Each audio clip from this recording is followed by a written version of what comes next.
kedatangan Bandar Udara Arum Palaka Bone. Inilah Dalar Studio dari Bone bersama B Sekretaris Dinas Perhubungan Kabupaten Bone. Boleh tepuk tangannya.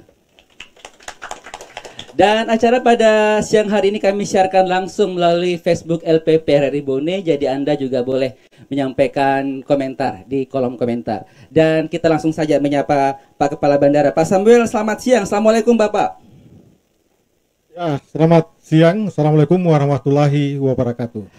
Terima kasih atas kesediaannya menerima RRI Bone untuk berdialog dan memperkenalkan bandara kepada pendengar dan khayalak ramai. Tentu masyarakat perlu tahu seperti apa sebenarnya kondisi bandara kita yang sangat representatif ini, begitu ya. Dan juga bersama Pak Samuel Teduma juga sudah hadir, Sekretaris Dinas Perhubungan Kabupaten Bone, yang sedianya memang Pak Kades yang hadir tapi beliau mendadak ada keperluan, jadi kemudian diwakili Pak Sekretaris. Ada Bapak Andi Muhammad Iqbal. Assalamualaikum Pak Andi Iqbal. Waalaikumsalam warahmatullahi wabarakatuh. Apa kabar Pak Andi? Alhamdulillah baik Pak Andi. Terima kasih sudah berkenan hadir. Siap. Di tengah kesibukan Bapak. Saya ke Pak Samuel terlebih dahulu. Pak Samuel, ini luar biasa ya. Sebenarnya ini kapan berdirinya Pak, Bandar Udara Arum Palaka ini? Ya, terima kasih. Jadi Bandar Udara Arum Palaka Bone ini mulai dibangun, dikerjakan dalam konstruksinya itu tahun 2012. 2012. Ya, Oke, jadi 10 tahun yang lalu berarti ya. 10 tahun yang lalu di bawah Satker Masamba. Oke. Nah, kemudian Bandar Udara Bone sendiri berdiri yang telah disahkan oleh Kementerian Perhubungan dalam hal ini Direktur Jenderal Perhubungan Udara pada tahun 2014 menjadi UPBBU, Unit Penyelenggara Bandar Udara Arum Palaka Bone pada tahun 2014. Oke. Jadi 2012 pembangunannya, kemudian sudah mulai 2006 pembangunan. Oke. Oh, 2006 pembangunannya. Ya, 2012 sudah mulai beroperasi begitu ya. Ya. Baik. Kemudian luasnya berapa, Pak? Dari kemudian ini saya lihat luar biasa ini. Untuk sekelas bandara di tingkat kabupaten ini cukup luas ya. Ya, sebenarnya luas kita ini sekitar 49,6 hektar. Oke. Dan kalau kita bilang sekelas kabupaten, harusnya Bandar Udara Arum Palaka Bone ini lebih ditingkatkan lagi, dikembangkan. Mengingat kondisi Bandar Udara Arum Palaka Bone saat ini hanya bisa didarati oleh pesawat dengan 30 seat ke bawah. Sehingga perlu kita perpanjang landasan, kemudian perluasan sisi udara atau airstripnya, sehingga nanti Bandar Udara Palaka Bone setidak-tidaknya untuk tahap pertama bisa didarati oleh pesawat ATR-72. Jadi untuk saat ini sebenarnya belum ideal untuk sekelas kabupaten begitu ya? Bukan ideal untuk kelas kabupaten, ideal untuk pengembangan atau menjadi moda transportasi untuk bandar udara pengumpan, di mana Bandar Udara Arum Palaka Bone ini sendiri mempunyai potensi. Potensi baik itu dari hinterlandnya atau daerah cakupannya, yaitu Kabupaten Bone sendiri, kemudian dari Sopeng, Wajo, dan juga mungkin Sinjai.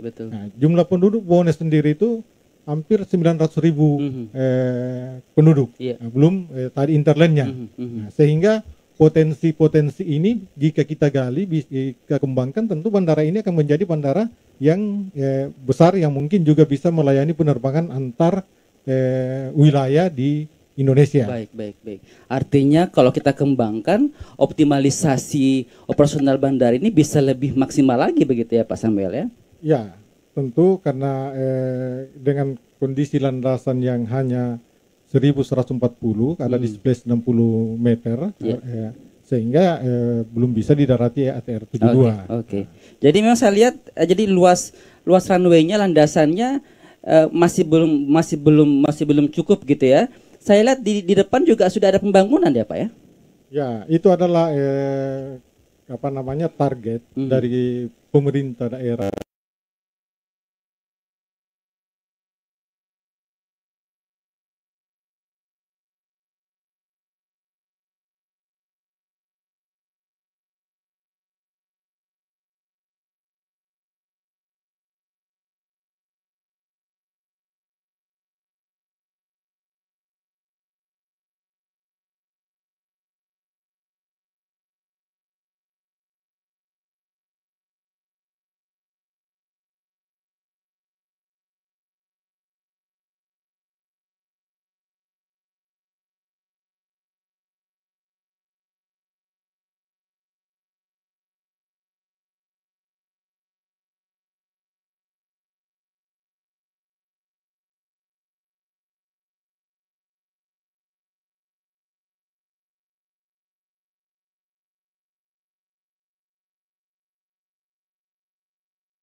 Bone, Bandara Bone ini cukup bagus, aman dan nyaman. Oke, Nah, itu kan biasanya kan masyarakat ragu menggunakan pesawat Betul. jika tidak memahami bahwa pesawat yang digunakan itu soalnya aman, Betul. nyaman karena Itu sudah dia, sudah itu diaudit, sudah diperiksa, Itu dia sudah ketakutan masyarakat. Pak, takutnya pesawatnya kecil, tiba-tiba di udara itu aspek keamanannya itu nggak bisa dijamin gitu. Itu yang mungkin perlu kita sampaikan ke publik ya. Dan ternyata emang aman ya. Bapak bisa jamin itu aman insya Allah.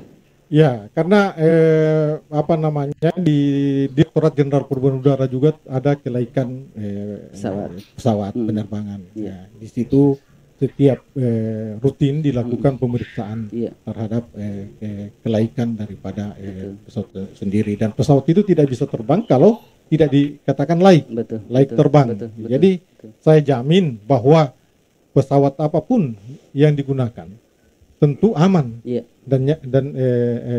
dan bagus dan nyaman karena sudah dilakukan audit atau dilakukan pemeriksaan. Termasuk kemudian memilih maskapai penerbangan yang memang sudah teruji reputasinya begitu ya? Ya, karena setiap maskapai penerbangan atau airlines itu sudah memiliki izin usaha angkutan udara niaga. Nah, dalam pemberian izin itu banyak aspek yang dinilai atau dilakukan evaluasi oleh tim teknis dari Kementerian Perhubungan. Nah, jadi apa yang sudah mendapatkan izin angkutan udara, ya tentu itu sudah aman dan nyaman. Baik. Kita tahan dulu Pak Samuel. Pendengar, kami juga perlu menghadirkan representase dari pemerintah daerah. Dalam hal ini Dinas Perhubungan yang kemudian menjadi leading sektor dari operasional Bandar Udara Arum Palaka.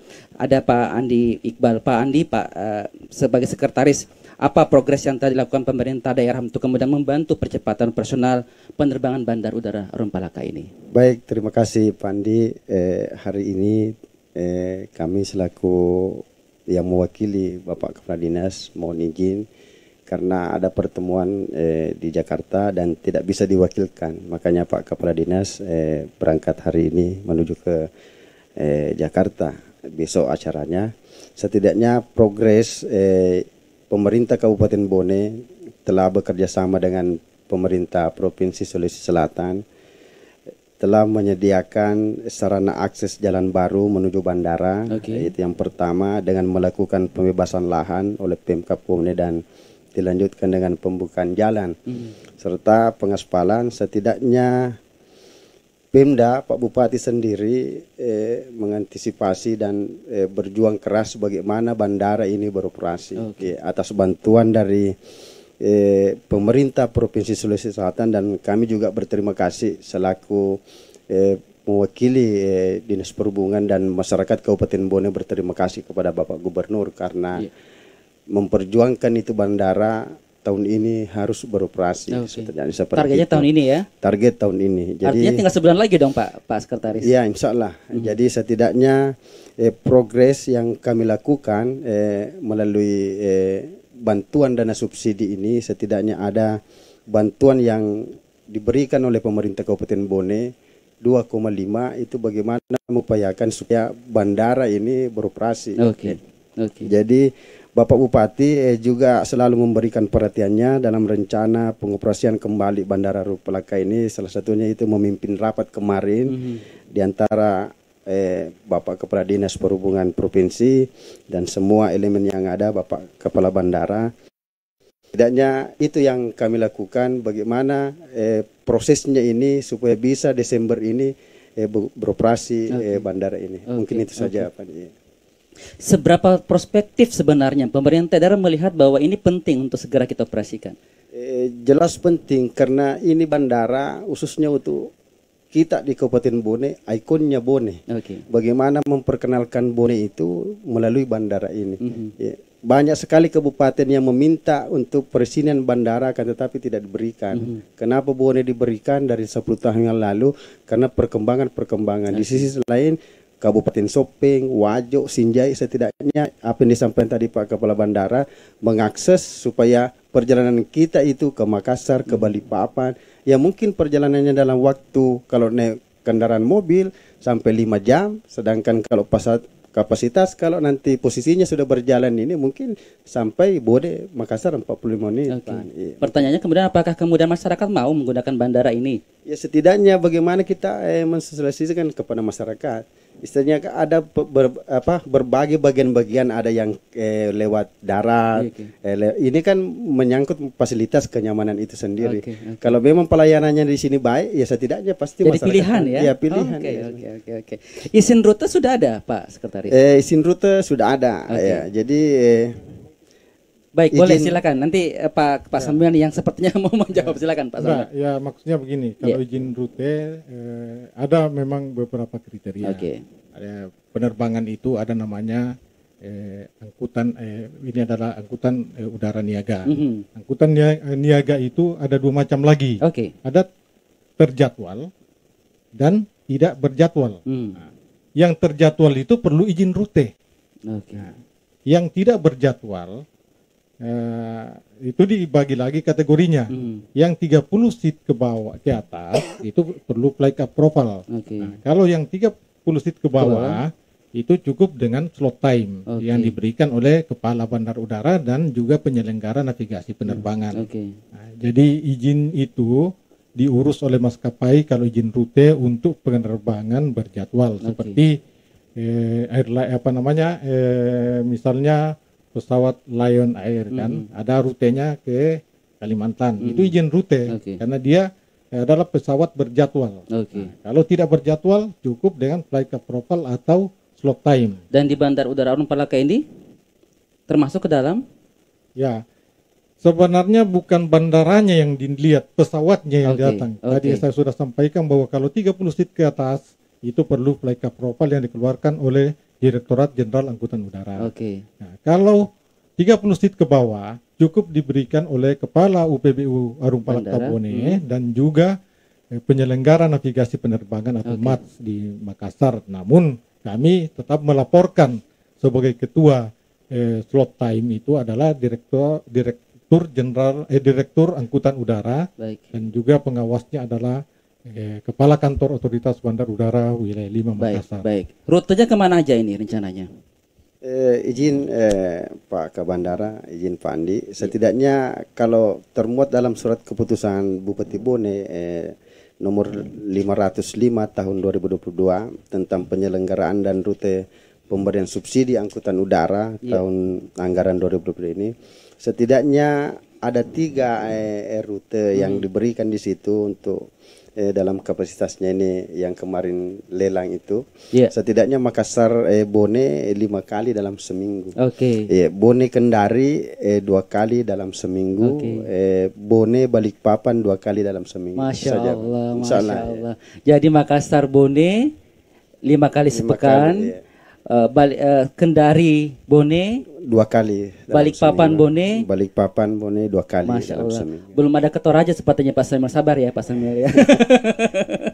Baik. Alhamdulillah. Dan sudah memilih siapa pemenang lelangnya, akan maskapai apa yang akan landing di Bandar Udara Arun Palaka Pak Sekretaris? Kemarin ada 6 pendaftar yang memasukkan ini Susi. Susi ya. Mudah-mudahan sekarang tanggal 21 ini pembuktian kualifikasi dari peserta yang memberikan penawaran. Jadi mudah-mudahan apa yang kita lakukan ini bagian ULP melaksanakan tugas dengan baik Pokja yang ada di Bone.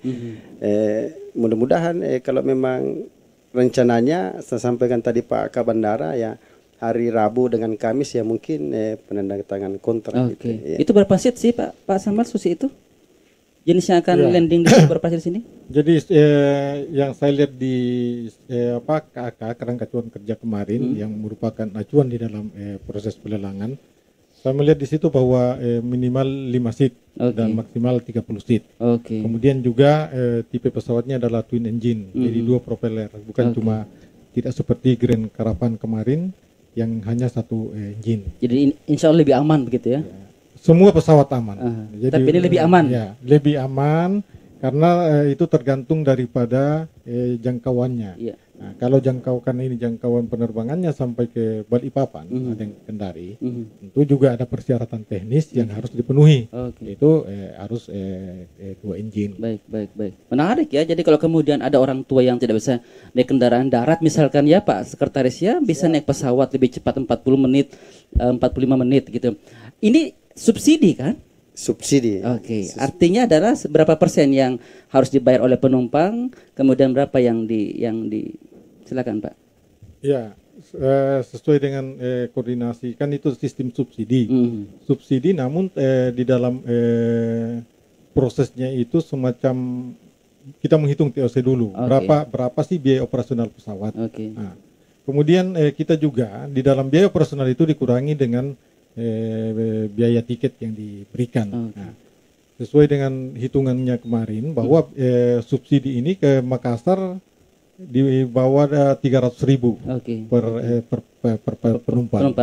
Sudah include dengan airport tax-nya semua dan PPN-nya. Kemudian ke Kendari di bawah 500.000 dan ke Balikpapan di bawah 1 juta. Jadi betul-betul subsidi. Karena kalau kita melihat dari penerbangan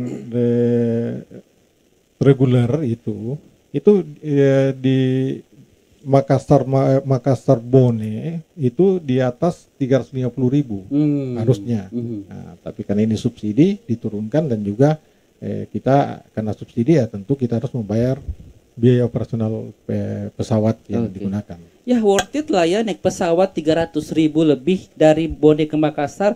Naik darat kan sekarang 130-150 ya Pak Sekretaris? 150. 150. Artinya ya worth it lah 45 menit dan dijamin insya Allah aman begitu ya. Baik. Nah Pak Samuel, tema dasar kita pada dialog kali ini adalah mengenal lebih dekat Bandar Udara Arun Palaka.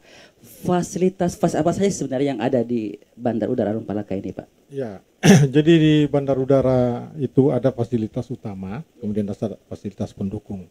Fasilitas utama ya tentu harus mempunyai runway, taxiway. Seperti ini yang kita lihat ini adalah runway-nya dengan panjang 1.200, displace 60 meter karena ada obstacle di ujung runway 29 sisi timur. Kemudian ada taxiway 96,5 kali 15 dan juga ada apron. Tempat parkir pesawat dan naiknya penumpang. Ini ya? Ya. Ini apron-nya. Itu 80 kali 70 meter. Ada berapa pesawat yang bisa parkir di sini, Pak? Di sini ada 2 pesawat yang bisa parkir. Satu pesawat ATR-72 dan juga ada 1 pesawat yang di bawah 30 seat. Oke.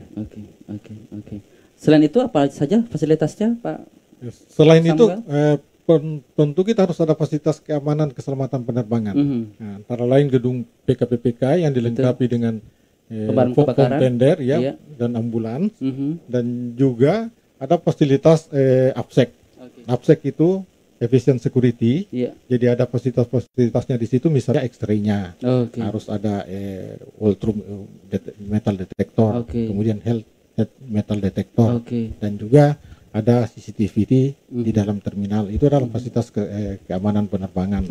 Nah, selain juga kita di backup dengan fasilitas dari listrik dan elektronik bandar udara. Kita mempunyai genset 2 unit dan juga powerhouse. Serta juga ada fasilitas air bersih. Jadi karena kita di bandara harus ada toilet dan lain-lain, ya tentu kita harus menyiapkan air bersih. Apakah menurut Bapak ini sudah cukup ideal ataukah menurut Pak Samuel ini masih jauh perlu pengembangan lagi? Ya, kita pemerintah juga di dalam pengembangan bandara tentu melihat nanti demand-nya Pak. Nah, dengan kondisi yang kita harapkan penerbangan menggunakan tipe pesawat LED 410 dari Susi Air, dengan kapasitas penumpang sekitar maksimum 17 orang, 15 sampai 17 orang, ya dengan fasilitas ini sudah cukup ya. Tapi jika nantinya pengembangan atau demand masyarakat atau airlines juga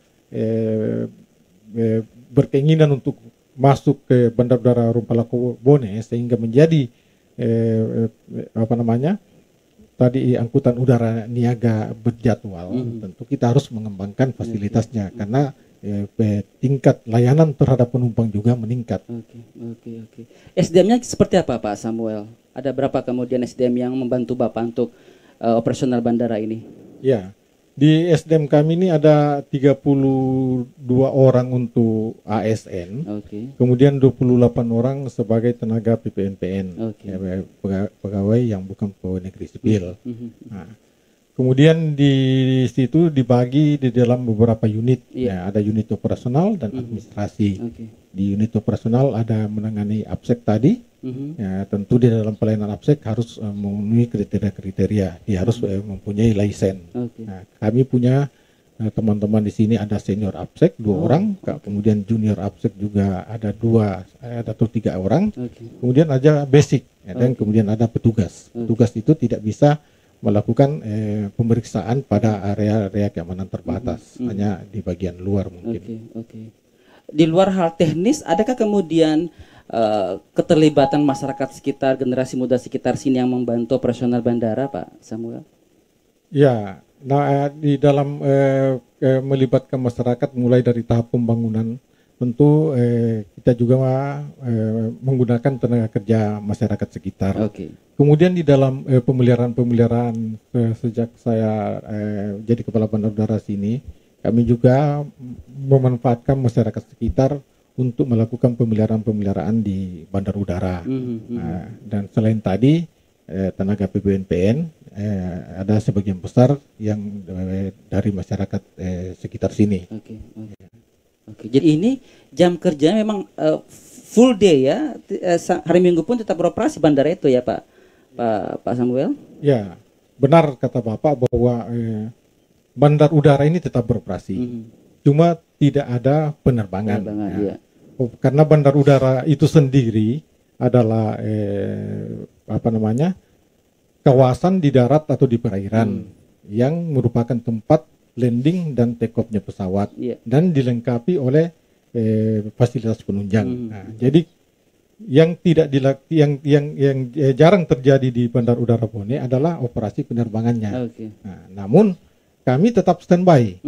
Standby berarti kami siap beroperasi karena di dalam AIP, Aeronautical Information Publication, yang dipublish di dalam navigasi penerbangan, dikatakan bahwa Bandar Udara Arumpalakobone beroperasi. Ya. Berarti kapanpun jika ada misalnya pesawat yang akan menggunakan bandara, harus standby ya. Harus standby. Kita harus standby. Petugas APSEC, PKPPK harus standby. APSEC pun juga harus standby. Jadi bukan bandara udaranya tidak beroperasi. Bandar udara tetap beroperasi, namun penerbangannya yang belum ada secara rutin di Bone. Pak Sekretaris, sudah ada jadwal ini kapan mulai beroperasi bandaranya? Pesawat mulai akan mendarat di Bandar Udara Rumpalakobone itu kapan? Nanti dijawabnya Pak, nanti setelah kita dengarkan sebuah lagu dari Wan Faras, pesawat tempur untuk Anda semua. Tetap bersama kami di Dialog Luar Studio RRI Bone. Dimanapun Anda berada, masih dari terminal kedatangan Bandar Udara Rumpalaka. Inilah Dialog Luar Studio RRI Bone, masih bersama Bapak Samuel T. Duma, Kepala Bandara Rumpalaka, dan Bapak Sekretaris Dinas Perhubungan, Bapak Andi Muhammad Iqbal SSTP. Tadi kita terhenti di pertanyaan, kapankah pesawat akan mulai landing pertama kali setelah vakum beberapa waktu? Silakan Pak Andi. Baik, terima kasih Pak Andi. Setidaknya pemerintah Kabupaten Bone melalui proses kemarin lelang sampai saat ini masih kualifikasi pemeriksaan berkas. Setidaknya direncanakan itu hari Rabu, hari Kamis itu tender itu pemenang lelang. Jadi setidaknya secepatnya. Mudah-mudahan bisa. Butuh waktu berapa lama setelah tender itu kemudian pesawat sudah bisa fix dipilih kemudian bisa beroperasi di biasanya 1 bulan ya Pak Kepala Bandara. Ya jadi habis jadi target di tahun ini insya Allah bisa. Insya Allah bisa ya. Insya Allah mudah-mudahan ya. Pak Samuel, data pergerakan Bandar Udara Arum Palaka sejak berdiri sampai sekarang seperti apa sih, Pak? Ya, jadi yang data yang kami miliki itu di tahun 2015 sampai di 2017. Iya. Di situ ada penerbangan Susi Air dan juga Airpas dengan yang satunya Aviastar. Oke. Nah, waktu itu merupakan subsidi perintis dari pemerintah pusat atau Kementerian Perhubungan. Oke. Namun kategori perintis yang ditetapkan oleh Kementerian Perhubungan yaitu daerah 3T terluar, terdepan dan tertinggal. Bone tidak masuk dalam kategorinya sehingga dihentikan untuk penerbangan subsidi perintis. Nah, dari data yang kami punya itu pada saat itu setiap flight datang mungkin sekitar 3 sampai 4 penumpang dari target penumpang 10 orang. Nah, memang pada waktu itu mungkin seperti Bapak tadi bahwa saat itu mungkin keraguan masyarakat untuk ada kecemasan gitu ya. Kecemasan karena menggunakan pesawat yang tidak berbadan lebar. Nah, tapi dengan adanya dialog-dialog seperti ini dan juga mungkin juga dari pemerintah Kabupaten Bone dan kami juga dari Kementerian Perhubungan dalam hal ini Bandar Udara Palaka Bone harus secara intens menyampaikan kepada masyarakat bahwa menggunakan layanan pesawat adalah aman karena telah dilakukan uji layak terbang oleh instansi terkait. Baik. Dan insya Allah nanti perlu kita coba ya teman-teman RRI ya, kita akan perlu kayak terbang dari Bone ke Makassar, dari Makassar ke Bone gitu ya. Baik. Nah, Pemprov menggelontorkan dana yang lumayan besar, dana hibah 2,5 M nih untuk personal bandara. Ini akan dialokasikan kemana sebenarnya? Ya itu yang dana hibah dari pemerintah provinsi ke pemerintah kabupaten. Oke.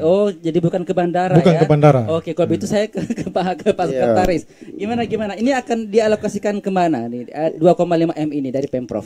Ini 2,5 ini kan sementara berjalan prosesnya. Ya, memang masuk di Perhubungan untuk menindaklanjuti. Jadi prosesnya sekarang sudah berjalan. Jadi siapa nanti yang menangkan tender itulah yang memakai anggaran. Akan dialokasikan kemana? Operasional apa itu sepertinya konkretnya? Subsidi penerbangan. Iya. Oke. Jadi bukan untuk membangun akses jalan ya, itu beda lagi ya. Bukan lain lagi itu. Ini hanya khusus untuk bagaimana mengoperasikan ini bandara ini diberikan masyarakat untuk subsidi. Jadi nanti yang menangkan tender yang mengelola gitu. Oke. Pak Sekretaris, saya melihat akses masuk ke bandara ini saya menggunakan akses yang lama. Iya. Itu sangat jauh dari layak. Baik, gitu ya. Pandi ya, setidaknya ini memang tugas dan pemerintah kabupaten, akan tetapi setidaknya perjalanan ini kalau akses untuk sementara kita pakai jalan masyarakat dan memang jalan tersebut sekarang kondisinya kurang baik seperti itu. Namun pemerintah Kabupaten Bone telah bekerja sama dengan pemerintah Provinsi Sulawesi Selatan akan membuatkan jalan baru sepanjang 2 km dan lebarnya 7 meter yang diharap dapat mempermudah akses menuju bandara. Dan ini sudah dilakukan. Jadi sesuai dengan rencana mudah-mudahan bulan 12 ini juga jadi sudah mulai ya. Jadi ada jalannya di sini. Betul, saya lihat. Pembebasan lahan sudah aman? Sudah selesai. Oke. Alhamdulillah berarti ya. Jadi nanti kemudian kalau kita mau ke bandara tidak menggunakan jalan ini ya Pak Sekretaris ya. Hanya menggunakan yang di sana. Termasuk akses masuk dan keluarnya ya. Oke.